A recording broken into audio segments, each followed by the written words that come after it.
ધોરાજીના વેગડી ગામ નજીક કારખાનામાં આગ લાગતા દોડધામ મચી ગઈ હતી। વેગડી જીઆઈડીસીમાં બાજુના પ્લોટ માલિકે કચરો સળગાવતા આગની ઘટના બની હતી। ઈશા પ્લાસ્ટિકના કારખાનામાં આગ લાગી હતી અને ફાયર વિભાગને જાણ કરતા ફાયર વિભાગની ટીમ ગાઢ નિંદ્રામાં હોવાથી આગે વિકરાળ સ્વરૂપ ધર્યું હતું અને બાદમાં ધોરાજી નગરપાલિકા ફાયર ફાઇટર ઘટના સ્થળે પહોંચી આગ કાબૂમાં લેવાના પ્રયત્નો હાથ ધર્યા હતા।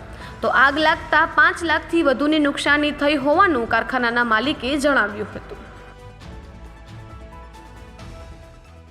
મયુર ડાયાભાઈ જાગાણી, આ ધોરાજી વેગડી જીઆઈડીસી કહેવાય છે અને પ્લોટ નંબર 55ની બાજુમાં એક ખુલ્લી જગ્યા આવેલી છે।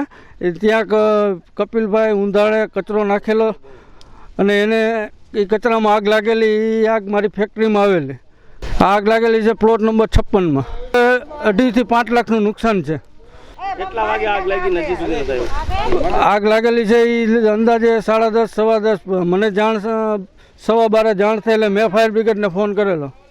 હજી સુધી નથી થયું? ના, હજી સુધી નથી આવેલ।